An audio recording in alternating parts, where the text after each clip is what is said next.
Jangan lupa subscribe channel Nagari Banget dan aktifkan notifikasinya. Dan pagi hari ini kita akan berbincang dengan Profesor Dr. Hanif Nurkolis, Ketua Senat Akademik Universitas Terbuka dan Ketua Dewan Pakar Asosiasi Ilmu Administrasi Negara. Kenapa kemudian kita mengundang profesor kita ini? Karena ada catatan yang menarik tentang sesat pikir kepala desa, menteri desa, dan parpol yang mendukung 9 tahun. Sesat pikirnya itu dari mana? Kemudian bahkan di catatan yang saya baca dari catatan Prof ini adalah tentang ilogika atau tidak masuk dalam logika mengusulkan yang standar. Oke, kita langsung menyapa Prof Hanif. Selamat pagi Prof Hanif, terima kasih sudah bergabung. Sehat-sehat. Ya, alhamdulillah sehat walafiat. Ya. Oke, Prof, ini sesat pikir ini diksi sesat pikir ini kayaknya Prof Hanif harus membagi ke teman-teman kerabat desa supaya tidak salah memahami maksudnya apa ketika bicara sesat pikir. Ya kan wajar-wajar saja orang punya kekuasaan itu pengen kekuasaannya panjang, karena setiap kita aja juga pengen umurnya juga panjang kan gitu. Prof, kira-kira silakan Prof, langsung kita berikan kesempatan Prof Hanif untuk bisa memberikan terjemahan dan penjelasan tentang apa yang sudah beredar di dalam catatan Prof Hanif beberapa hari kemarin kalau nggak salah. Terima kasih Pak Oco. Ya, ini kan sebetulnya pelajaran logika ya. Jadi kalau mahasiswa semester 1 itu biasanya kalau di ilmu administrasi negara, ya saya ngajar di prodi administrasi negara juga di prodi ilmu pemerintahan. Itu ada pelajaran namanya logika. Nah, logika itu kan bahasa dari Yunani sana. Nah, terjemahan di Indonesia itu nggak ada. Ya logika aja. Tapi kan orang nggak ngerti. Nah, sebetulnya logika itu ilmu berpikir benar. Terjemahan yang gampang itu begitu. Nah, kalau orang berpikirnya benar, maka dikatakan berpikir logis, gitu ya. Nah, kalau sebaliknya, kalau orang berpikirnya ya bukan orangnya ya. Jadi berpikir itu produk yang keluar dari otaknya itu loh. Berupa kalimat-kalimat itu loh. Itu namanya berpikir. Nah, sebaliknya kalau orang berpikirnya itu tidak benar, maka dikatakan illogis, lawannya logis. Jadi logis itu kata sifat, ya. Artinya orang yang sifat berpikirnya itu benar, itu dikatakan logis. Kalau orang ya sifat berpikirnya itu adalah tidak benar, dikatakan ilogis. Nah, terjemahan logis dan tidak logis itu nggak ada. Bahasa Indonesia nggak ada, karena bahasa Indonesia itu kan bahasa yang baru berkembang pada abad 19. Beda dengan bahasa Inggris itu ribuan tahun, bahasa Arab itu ribuan tahun, bahasa Cina itu ribuan tahun. Nah, saya kemudian menerjemahkan kalau logis itu sesuai dengan ilmu berpikir benar. Kalau ilogis itu adalah tidak sesuai dengan ilmu berpikir benar. Nah, terjemahan yang beredar di bahasa Melayu ya, kemudian menjadi bahasa Indonesia, ilogis itu terjemahannya itu ya, itu pandir ya. Jadi kalau Pak Suryo Koco dulu pernah membaca buku-buku ya, cerita Pak Pandir itu atau cerita si Pandir itu ya, itu menceritakan tentang ilogis itu, yaitu artinya konyol ya Pak ya. tapi bukan konyol, tapi itu berpikirnya nggak benar itu. Oke, Bro. Jadi dalam bahasa Inggris itu ada namanya fallacy thinking namanya ya. Jadi sesat pikir, fallacy itu sesat. Nah, jadi illogis itu bahasa Inggrisnya ada yaitu fallacy thinking. Nah, bahasa Melayunya itu bisa dungu pikir, bisa sesat pikir, bisa pandir. Nah, itu. Contohnya begini ya. Ada orang ya itu membeli duren ya. Kemudian dia bertanya, "Pak, duren ini ya manis ya atau sepet?" Gitu kan? Ya. Si pembeli duren bilang, "Dijamin manis, Pak." Gitu kan. Kemudian si pembelinya tertarik kan, dibeli. Harganya berapa? 100.000. Oke ya, beli. Kemudian setelah dibuka, ternyata rasanya sepet. Nah, proteslah dia, si pembelinya itu. "Pak, Bapak itu bohong dengan saya. Katanya manis, ternyata sepet. Ya, saya minta balik uangnya."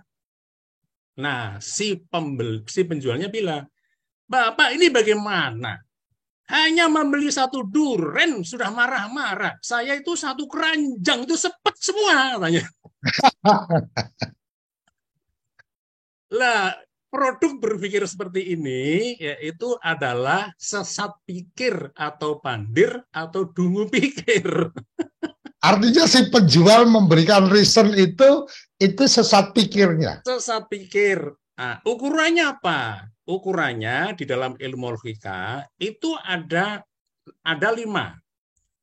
Jadi orang itu kalau otaknya kemudian memproduksi sesuai dengan 5 asas, maka itu dikatakan logis.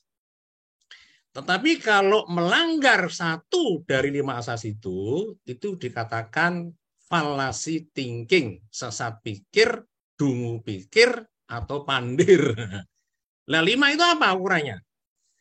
5 itu yang pertama ya, topiknya, identitasnya, dan definisinya harus benar.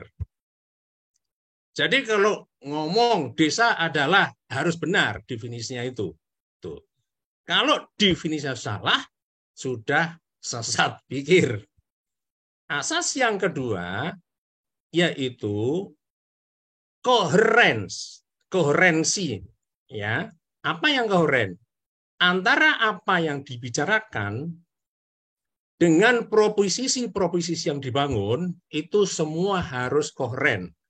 Koheren dengan faktanya, koheren dengan kalau ngomong hukum, ya berarti ngomong koheren dengan normanya, koheren dengan regulasinya. Kalau ngomong masalah etika, ya koheren dengan etikanya. Itu asas yang kedua. Kemudian asas yang ketiga adalah hubungan kausalitasnya harus benar. Jadi contoh si penjual duren itu nggak nyambung. Karena hubungan kausalitasnya itu antara si pembeli itu protes.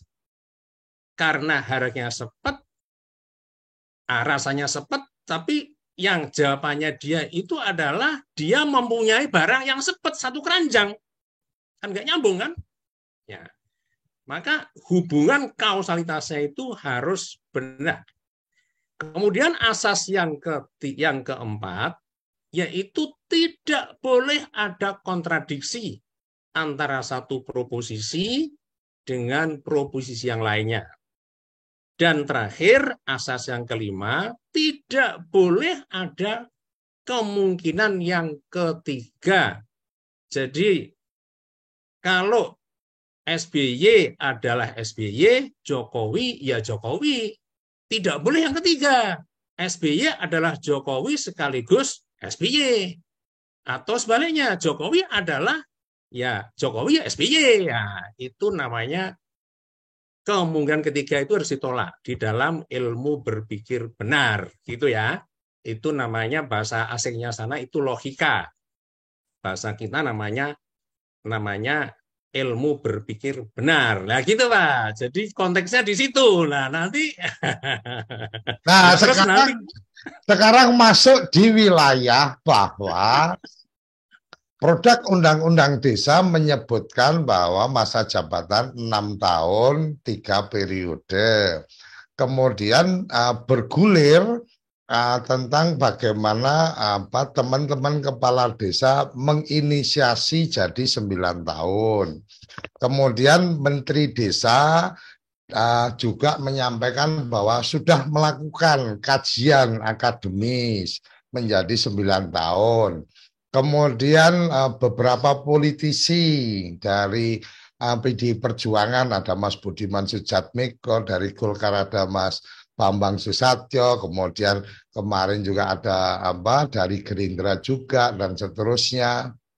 Nah, dari yang Prof sampaikan, ada sesat pikir dari 6 menjadi 9. Sesat pikirnya di mana ini, Prof? Supaya pemahamannya tidak salah. Nah, ini kan kalau pemahamannya salah, kadang-kadang yang diserang itu bukan apa yang disampaikan, tapi persona. Kan kira-kira seperti itu, Prof. Silakan, Prof. Iya, jadi kan ini ngomong kan regulasi, ya. Maka asas yang pertama kita pegang, ya. Kalau regulasi, ya, jadi itu kan pengaturan ya. Undang-undang itu kan bagian dari peraturan perundang-undangan.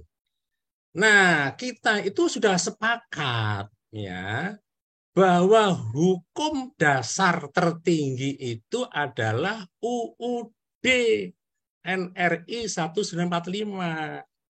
Nah, jadi ini artinya apa?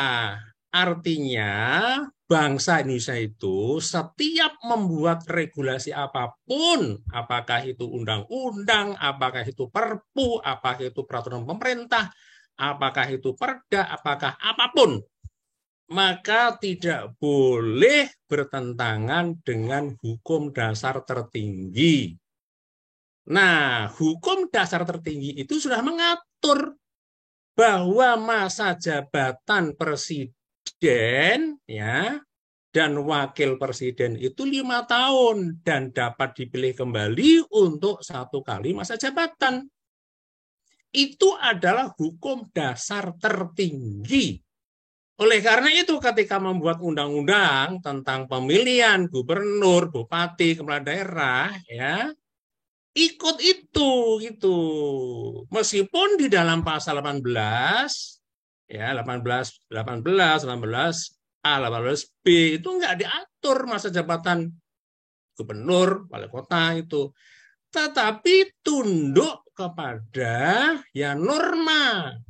Karena presiden, wakil presiden 5 tahun dan dapat dipilih kembali untuk 1 kali masa jabatan, maka ya masa jabatan gubernur, bupati, wali kota ya 5 tahun untuk 1 kali masa jabatan.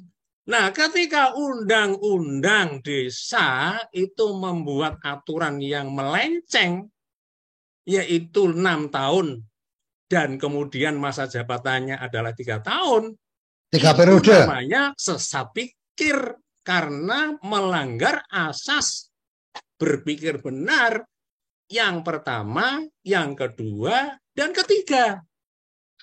Artinya, Prof, maaf, saya potong. Artinya, jangankan ngomong 9 tahun.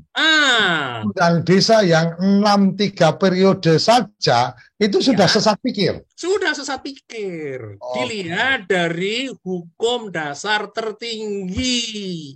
Ya. Oke. Lanjut, Prof. Oke. Apalagi ya,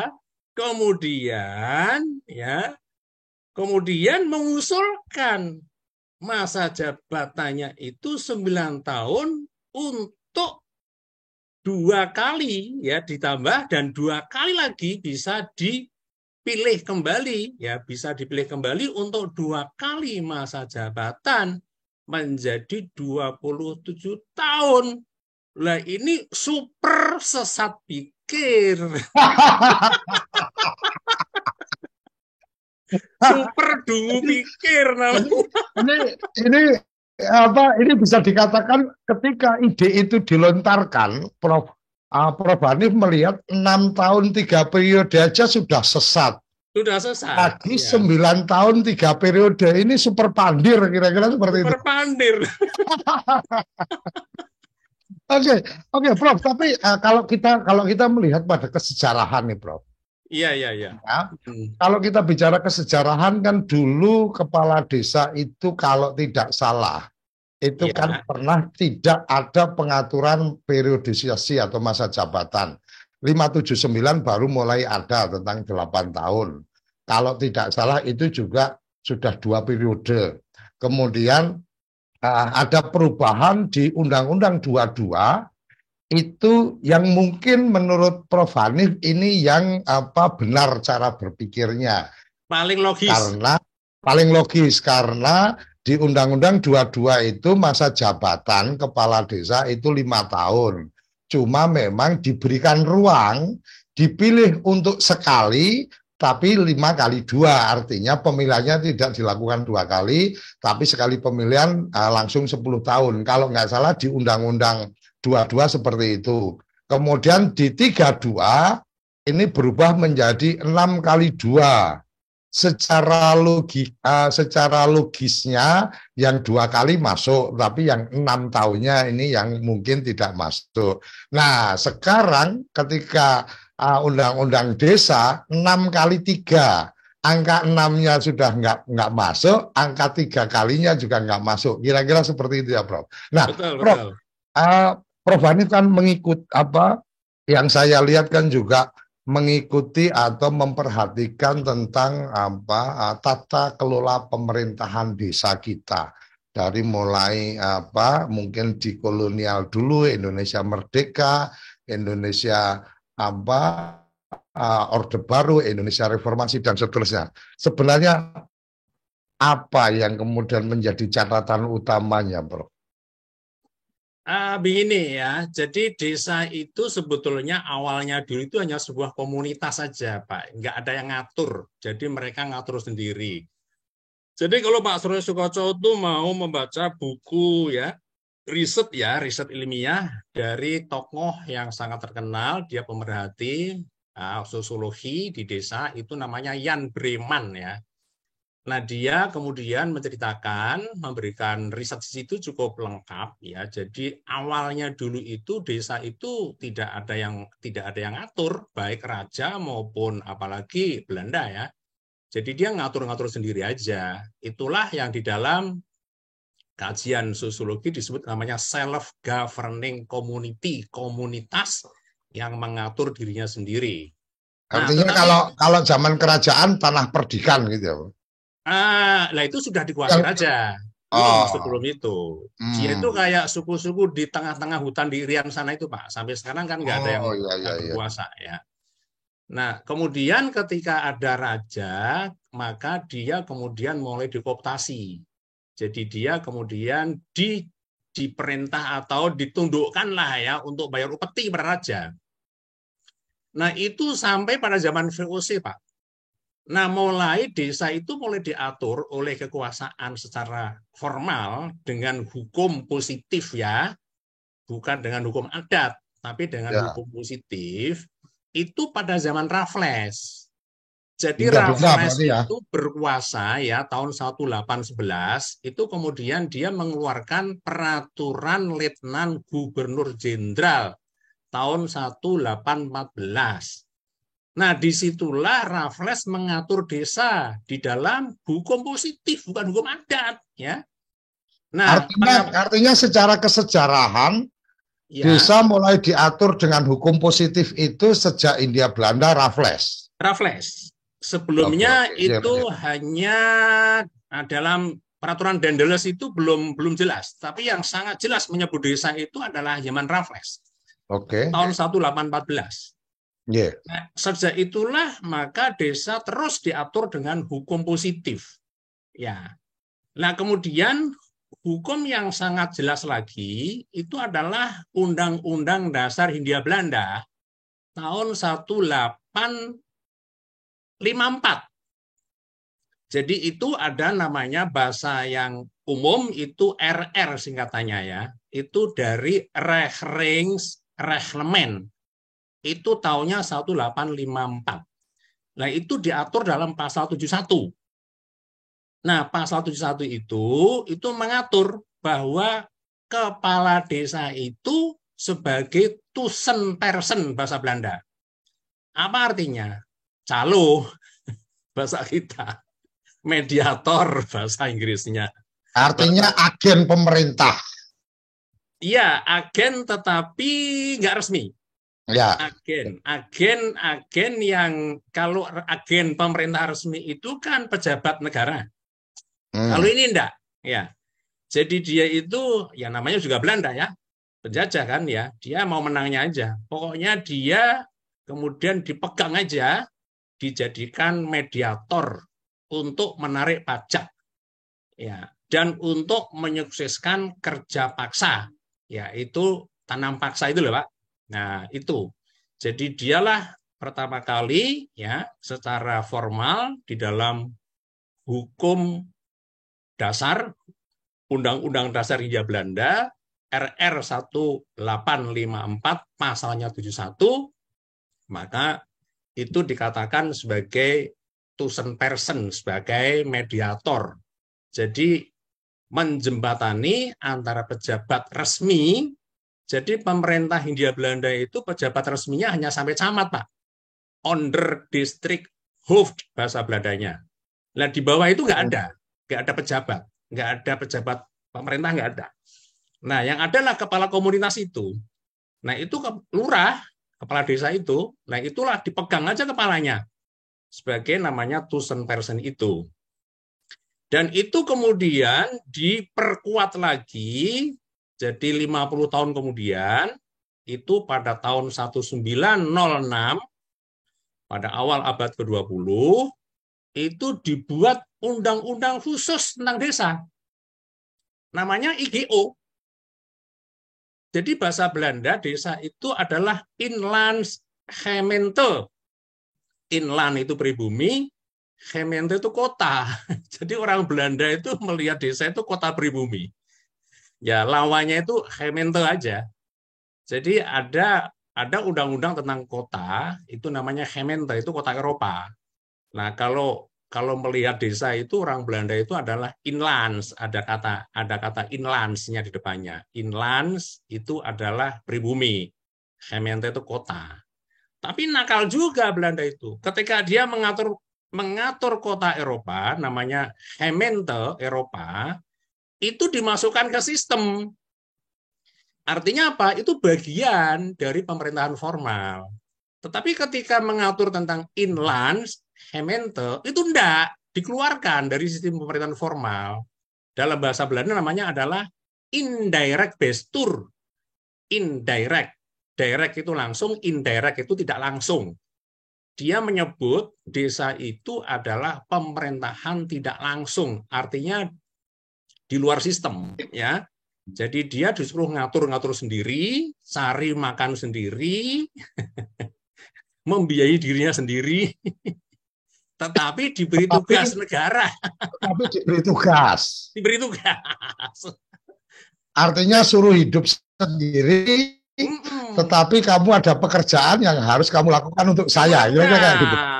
Yaitu ya menarik pajak, ya kemudian melaksanakan perintah negara, kemudian kerja rodi, tapi orang desa itu karena sudah ratusan tahun menikmati, dirubah menjadi gotong royong. Loh itu rodi, Pak.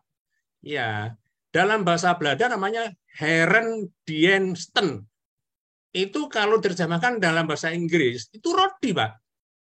Ya, jadi rodi membangun jalan desa, membangun saluran air, itu rodi karena itu barang publik. Jembatan. Ya, jembatan. Artinya ya. bicara gotong royong itu menurut Prof. Bani sebenarnya itu rodi. Itu rodi desa. Dalam bahasa Belanda sangat jelas, itu rodi, Pak. Ya. Bahasa Belanda namanya herendiensten. Itu rodi. Dan orang Belanda itu sudah melarang sebetulnya. Kalau Bapak membaca ya IGO, Inlandsgemeente Ordonnantie, coba dibaca pasal 19. Di situ ada pembatasan. Ya. Jadi orang Belanda sebetulnya nggak suka itu. Tetapi karena itu adalah sejarah masa lalu zaman Kerajaan Mataram, ya. Kerajaan Mataram itu kan ada dua kewajiban desa. Yang pertama menyerahkan upeti dalam bentuk natura, yang kedua menyerahkan tenaga dalam bentuk rodi itu ya, untuk kerja memperbaiki ya halamannya bupatinya, membersihkan ya saluran air jalan-jalan di kabupaten. Itu zaman Mataram. Nah, Itu rodi ya Pak ya. Rodi. Artinya kalau bicara gotong royong Ya. itu sebenarnya umpama nih bareng-bareng memperbaiki rumah warga itu mungkin masuk gotong royong. Tapi kalau sudah fasilitas umum masuk rodi. Budaya. Itu namanya gotong royong budaya, Pak. Dan itulah yang harus kita pupuk, jangan sampai hilang ya, karena itu adalah gotong royong budaya, kebersamaan budaya. Tetapi kalau membangun jalan itu di dalam sistem pemerintahan modern itu disebut barang publik. Dan itu kewajiban negara, bukan kewajiban individu. Ya, jalan, air bersih, ya, kemudian lampu penerangan jalan, gedung-gedung pemerintah, ya, irigasi itu di dalam disiplin ilmu pemerintahan juga administrasi publik itu namanya public goods, namanya barang publik.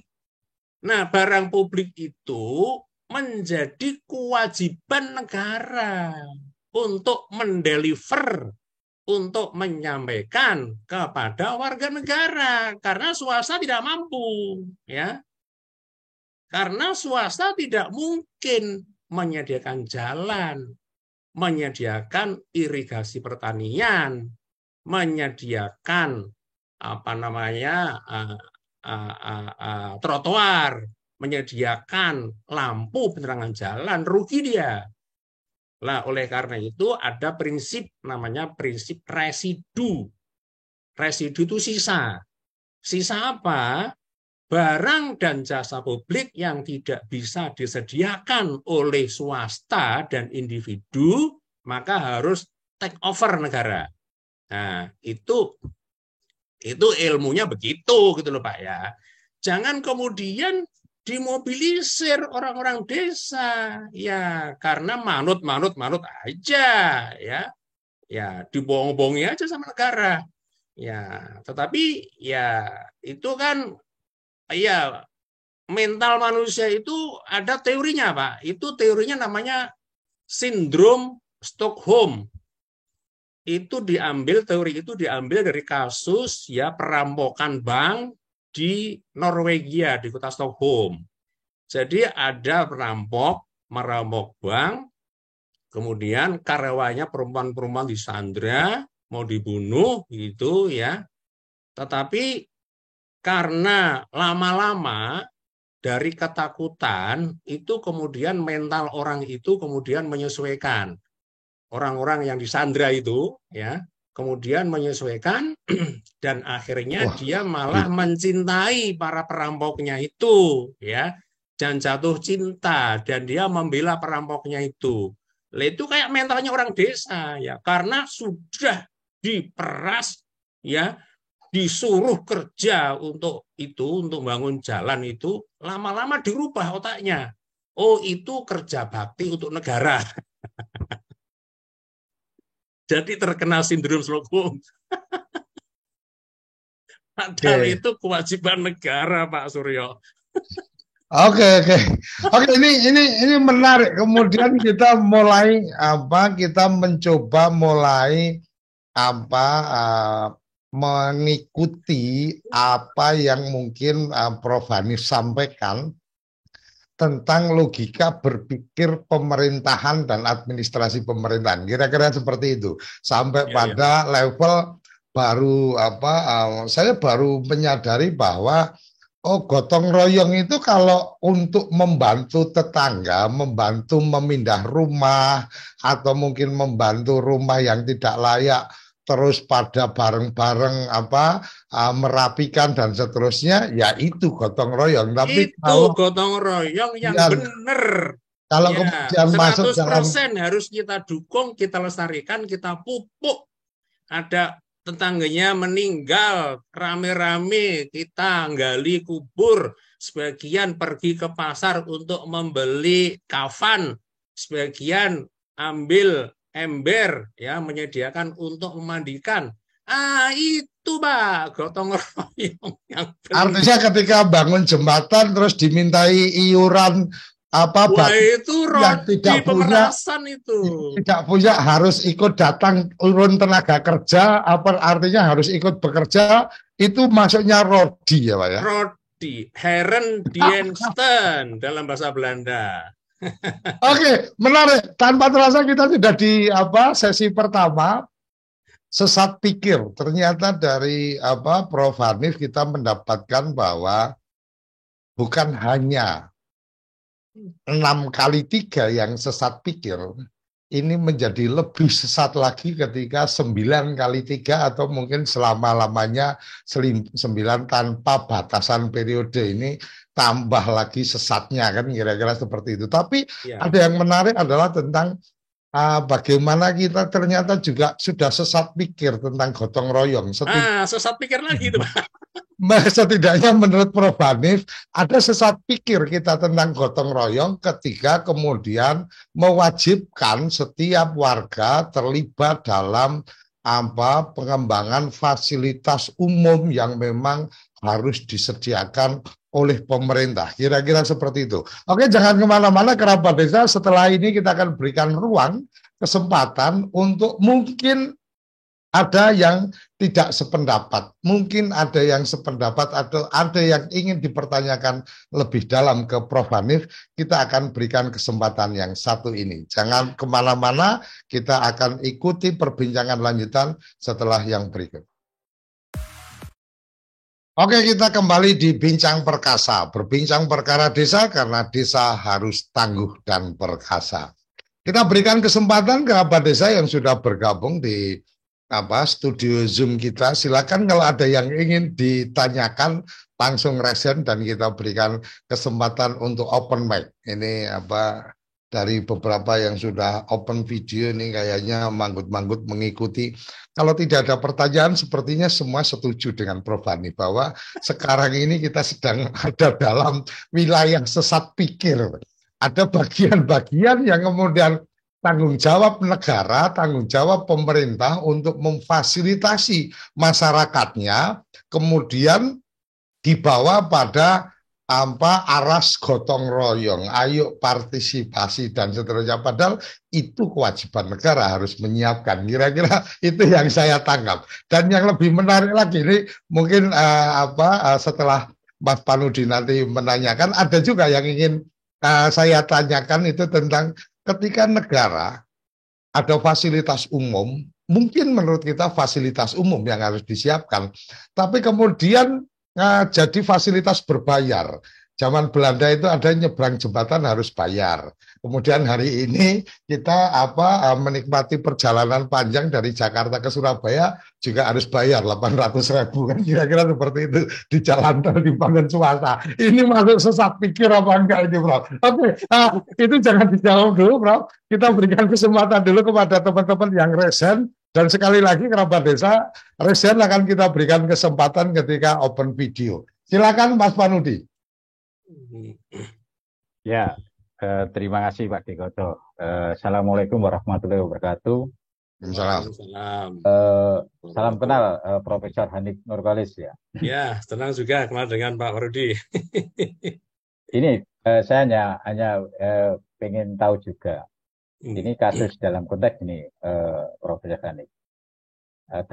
Kami itu punya sawah ya, bersama ya kawan-kawan di desa.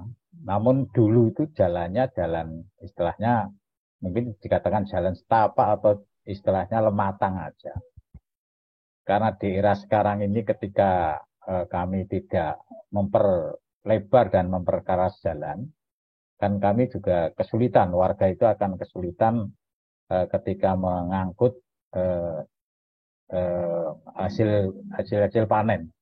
Kemudian kami itu ya warga yang punya sawah sekitar Lematang itu kemudian secara sukarela ini karena pertama tidak campur dari pemerintah desa dari komunitas akhirnya memperlebar jalan itu, kemudian juga memperkeras ya katakanlah membangun dengan swadaya atau apalah gitu. Nah, apakah ini termasuk apa ya sesat pikir atau katakanlah itu memang kewajiban sebuah negara, karena kami kalau menunggu kaitannya dengan nanti uluran dari pemerintah ya karena itu yang punya kepentingan kan hanya warga yang punya sawah sekitarnya, apakah itu juga karena kami kalau menunggu itu kemungkinan juga sulit itu nanti akan terbangun karena memang kalau dibuat skala prioritas mungkin prioritasnya hanya warga-warga sekitar itu hanya untuk menuju sawah dan itu dulu Lematang adalah istilah tempat kami basis. Itu saya pengen tahu itu Profesor Hanif. Terima kasih. Silakan Prof. Begini Pak. Jadi ya kalau gotong royong itu asas yang dipegang pertama adalah sukarela. Senang hati, sukarela, happy. Dan tidak ada hubungannya dengan otoritas. Tidak ada hubungannya dengan otoritas dari negara, pemilik otoritas. Jadi kalau Bapak tadi ya kumpul-kumpul ngobrol-ngobrol dengan teman-temannya pemilik sawah, kemudian sepakat untuk membuat jalan dan itu sukarela, senang hati, tidak dimobilisir, tidak ditakut-takuti, nggak didenda, ya, tidak dihukum, ya. Nah, itu adalah gotong royong. Itu gotong royong, ya. Nah, yang sesat pikir itu ya ketika ya otoritas pemerintah desa atau pemerintah di atasnya itu ya kemudian itu memobilisir orang-orang desa ya untuk membangun jalan dan kalau tidak maka didenda, dikenakan iuran macam-macam begitu. Kalau zaman dulu di desa saya itu kemudian dihukum betul itu Pak ya. Jadi zaman saya kecil itu Pak Lurahnya itu punya rumah untuk menghukum orang. Jadi kalau nggak keluar kenang gawe katanya. Bahasa daerah saya di sana namanya kenang gawe. Kenang itu terkena ya. Terkena beban ya. Gawe itu gawean, pekerjaan ya, kenang gawe. Dia kalau nggak mau keluar untuk kenang gawe desa itu ya, kemudian dia dihukum ya. Nah, jadi dulu di desa saya itu kalau kenang gawe bangun jalan itu Pak ya. Jadi itu mandor-mandor semua itu kepala desanya Pak Carik, Pak Bayan, Pak Bekal itu nanti dia itu ya petenteng di jalan begitu. Nanti kalau ada orang ya mau ke pasar begitu langsung ditangkap itu dihukum itu. Kalau nggak dipukul itu ya. Itunya betisnya itu dipukul sama galeh itu sama Pak Lurahnya itu ya untuk kemudian digelandang ke sana. Nah, model itu di dalam bahasa Belanda namanya Herendiensten namanya. Terjemahan Herendiensten adalah itu rodi, itu kerja paksa ya. Nah, itu Pak yang nah, kalau sekarang itu kemudian ya itu dianggap gotong royong itu adalah gotong royong. Nah, itu saya pikir kan definisi gotong royong bukan begitu, ya. Jadi sudah melanggar asas berpikir benar, asas yang pertama, ya. Karena definisinya sudah sesat, sudah salah. Gotong royong itu bukan itu. Artinya kalau yang tadi disampaikan Mas Panudi atas kesadaran bersama, kemudian itu untuk kemanfaatan mereka, ya. Tidak ada paksaan sukarela, itulah gotong royong. Itulah gotong Tapi royong. ketika kemudian pemerintah desa mengarahkan bahwa ini desa jalannya harus diperlebar, kemudian yang punya tanah harus menyerahkan, dan kemudian warga harus ikut bekerja, atau kalau nggak bekerja harus iuran batu atau harus iuran semen dan seterusnya, itu sudah sesat pikir dalam konteks gotong royong. Konteks gotong royong. Oke. Gitu. Ya. Oke, Prof. Terima kasih, Prof. Cak Itong, ini apa budayawan juga ini kayaknya akan seru ini yang akan disampaikan. Silakan, Cak Itong, memahami sesat pikir ini. Iya, Makanya Pak D. Terima kasih, Pak Anip. Ini Iya. kalau berbicara sesat pikir, kalau tidak ada yang mengingatkan, maka akan sesat langkah. Nah, Kalau sudah sesat langkah, maka akan tidak sampai pada tujuan. Nah, dalam konteks tema hari ini, yaitu sesat pikir Kades, Menteri Desa, dan parpol pendukung Kades 9 tahun, kira-kira metode apa yang perlu dilakukan dalam rangka mengingatkan agar ini sesat pikir begitu, dan kemudian mari kita berpikir yang konstruktif kembali, yang logis, agar tidak sesat pikir. Nomor 2 metode itu Pak, yang pertama ya. Ya. Nomor 2 ini bola panas ini kan sudah ada di sudah ada di Dewan, di DPR RI. Nah tentu saja kekuatan politik lah yang kemudian perlu dilakukan upaya-upaya untuk mengembalikan pada langkah yang benar, dan tentu saja kadang-kadang juga partai politik tidak logis ya. Dalam perspektif kita mungkin tidak logis ya kalau ini dibiarkan, dan kemudian karena bola ini sudah panas, bola panas ini sudah ada di Dewan, dan kemudian perlu ada gerakan politik sehingga gerakan politik ini harapannya mampu merubah gerakan politik ini. Kira-kira sejauh mana Pak Hanif agar sesat pikir ini tidak menjadi sesat langkah? Itu saja Pak D. Prof, silakan. Jangan lupa subscribe channel Nagari Banget dan aktifkan notifikasinya. Oke, terima kasih ya. Jadi demokrasi itu memang ada sisi positif, ada sisi negatifnya.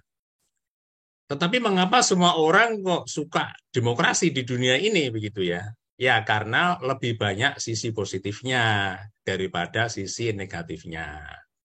Nah, sisi negatifnya itu ya karena, dan itu disampaikan oleh pencetus demokrasi, yaitu Aristoteles, dan itu kemudian juga dikritisi oleh muridnya namanya Plato. Plato bilang begini, demokrasi itu kan pemerintahnya orang-orang bodoh, kata Plato.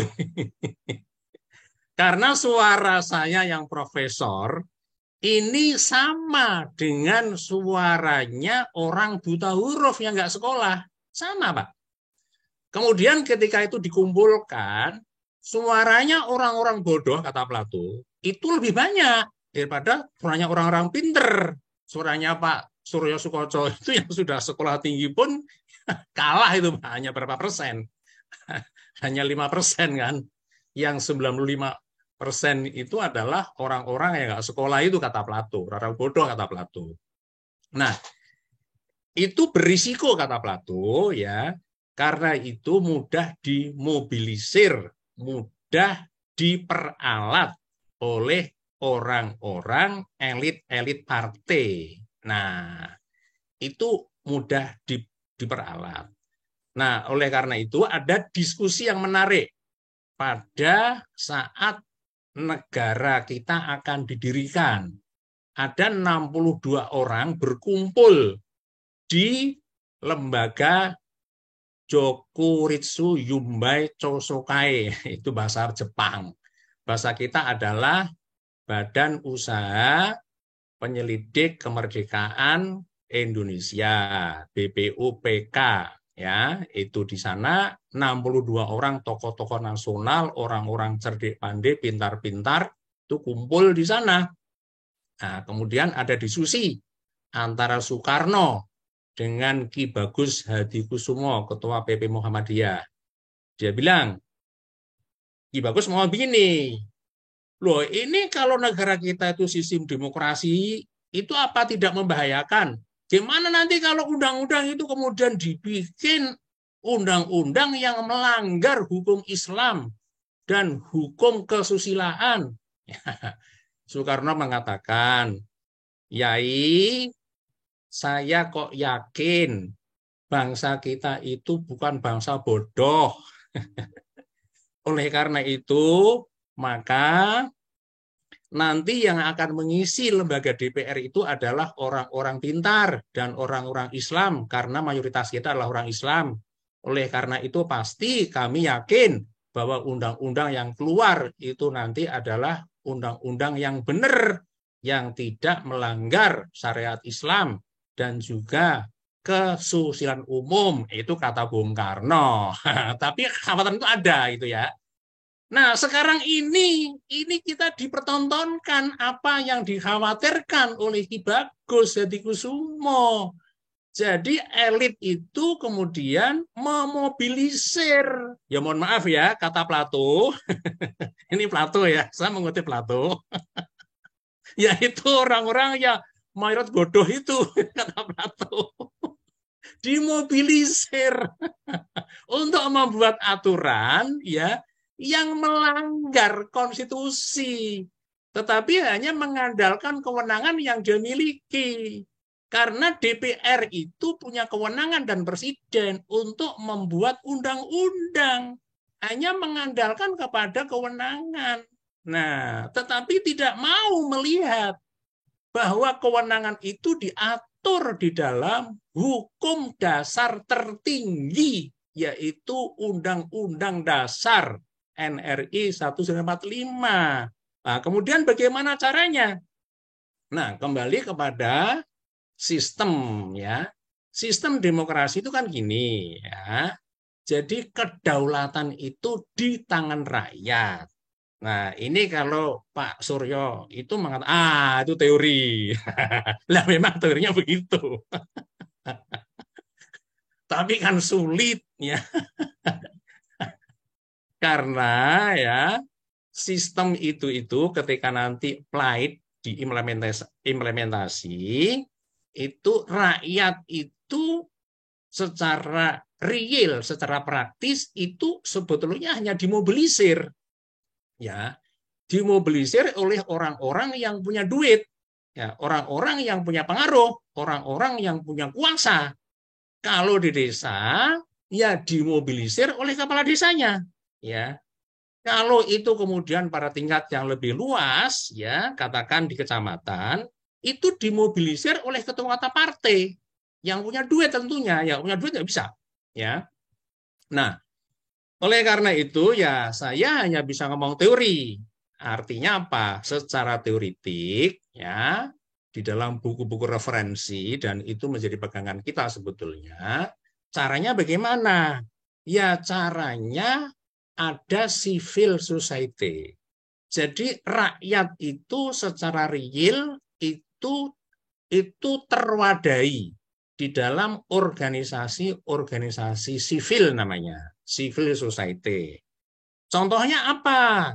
Contohnya itu nanti organisasi sivil itu ada yang berkumpul di organisasi keagamaan.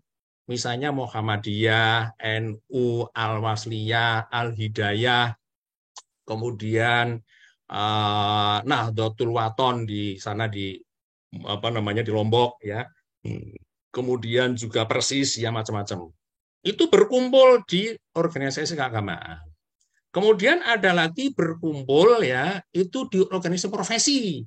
Misalnya IDI, misalnya PGRI. Saya tadi adalah ketua Asosiasi Ilmu Asosiasi Negara, ASEAN singkatannya, dan macam-macam.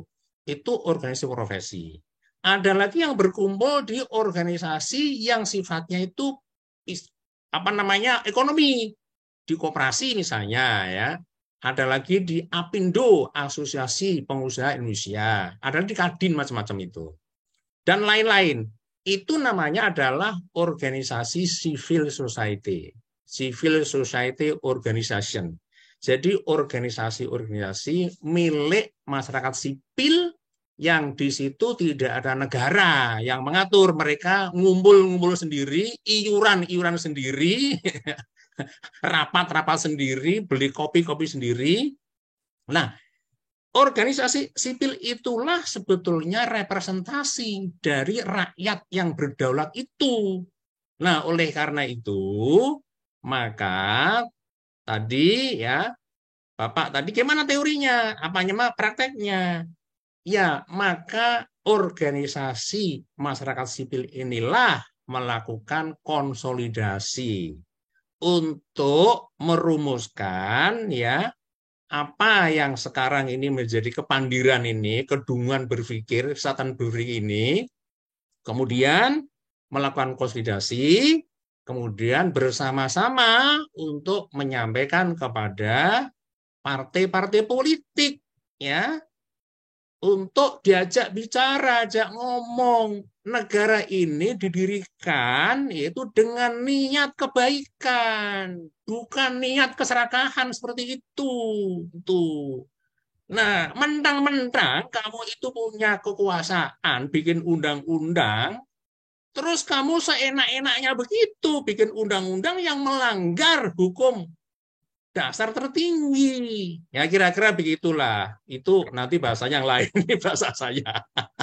Artinya yang menjadi penting sekarang adalah bagaimana memberikan penguatan kepada kelompok-kelompok masyarakat sipil untuk Ya, menyuarakan. Setidaknya kalau Plato mengatakan bahwa ketika bicara demokrasi maka orang-orang bodoh lah yang akan menentukan apa artinya yang membuat penentu kebijakan karena dimobilisir, maka ketika tidak ada orang bodoh itu demokrasi ya fine-fine aja, kira-kira seperti itu ya. iya.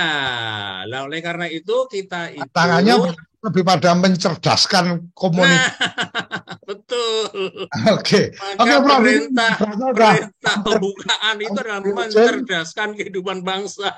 Oke, Mas Wibowo, silakan open video dulu, nanti kita berikan kesempatan untuk open mic. Halo, Mas Wibowo. Oke, silakan. Pertanyaan terakhir. Oke, terima kasih Pak Koco. Terima kasih Pak Ani pencerahannya pada pagi hari ini. Wah, ini Prof. Samudra Wibawa ini ya, dari UGM ini. Sebenarnya agak panjang saya mau bicara, tapi karena waktunya sudah mepet, to the point saja. Iya. Ini tadi kan yang diatur itu kan masa jabatan presiden dan wakil presiden. Ya, nah, kenapa gubernur, bupati, dan kepala desa harus mengikuti ketentuan masa jabatan presiden itu, Pak? Gitu aja. Oke, Ya. Oke, siap. Ya. Mari, Prof, silakan. Ya. Mari. Jadi cara berpikir logika itu ada 5 asas tadi ya. Nah, kemudian ada cara berpikir logika nanti kalau nanti Bapak Ibu semua nanti belajar ilmu logika atau kalau di pesantren itu bahasa Arab ya, ilmu mantek namanya ya. Jadi saya kira di para pendengar itu saya kira mungkin ada orang dari pesantren ya. Kalau saya ini memang samuraduk ya, jadi saya pernah di pesantren, saya juga sekolah umum, jadi saya dua-duanya saya belajar. Tapi intinya sama, ilmu logika dan ilmu mantek itu sama. Karena itu terjemahan aja, jadi mantek itu terjemahan dari ilmu logikanya yang dibikin oleh Aristoteles itu. Nah, nanti ada di dalam ilmu logika itu ada namanya cara berpikir deduktif dan cara berpikir induktif. Cara berpikir deduktif itu disebut juga dengan cara berpikir formal atau juga cara berpikir silogisme, ya. Nah, itulah yang sebetulnya dipakai di dalam ya menjabarkan ketentuan-ketentuan hukum ya. Oleh karena itu hukum itu selalu begini. Setiap hukum itu tidak boleh bertentangan dengan peraturan yang lebih tinggi. Itu bahasa hukum. Itu berpikir namanya deduktif atau silogisme. Ya. Yang kedua, tidak boleh bertentangan dengan kepentingan umum. itu juga cara berpikir deduktif atau silogisme. Nah, sekarang kembali kepada pertanyaan ya. Jadi premis mayornya ya, maka setiap pengaturan masa jabatan ya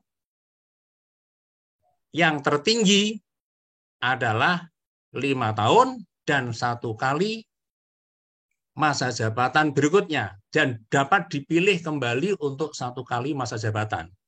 Kan tertingginya di negara kita kan presiden, ya kan? Dan wakil presiden kan.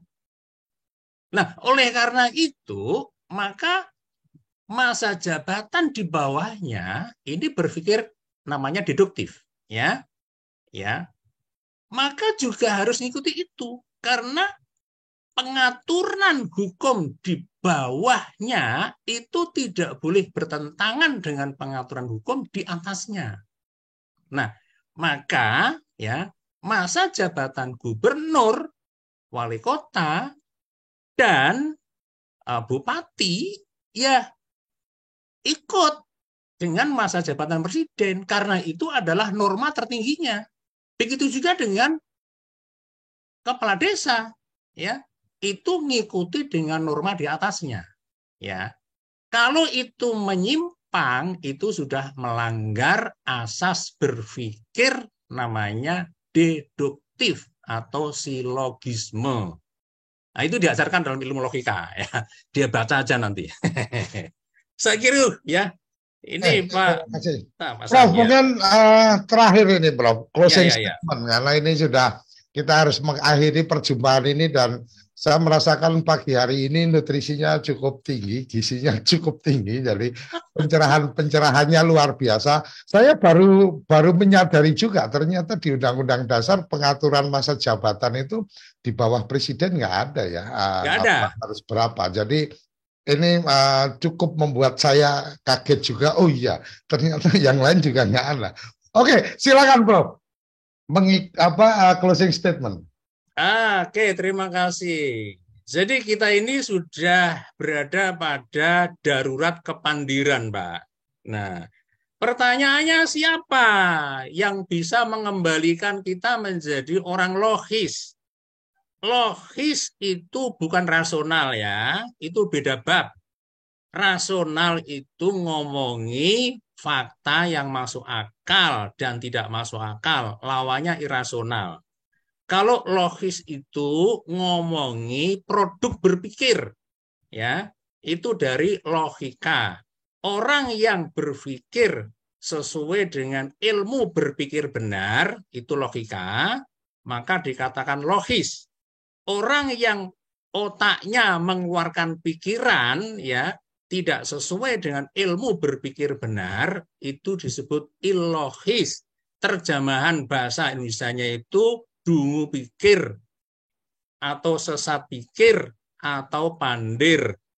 Nah, ketika tokoh-tokoh politik, elit-elit bangsa kita itu ya mengeluarkan pikiran ya yang itu tidak sesuai dengan ilmu berpikir benar, itu adalah pikiran-pikiran sesat pikir, dungu pikir, atau pandir. Nah, tugas kita yaitu civil society ini mengingatkan dan kalau bisa mencegah supaya bangsa kita ini tidak terjerumus di dalam alam kepandiran. Kalau pikirannya sudah sesat, maka kita juga akan menuju jalan yang sesat dan tersesat. Saya kira itu, Pak. Jangan lupa subscribe channel Nagari Banget dan aktifkan notifikasinya.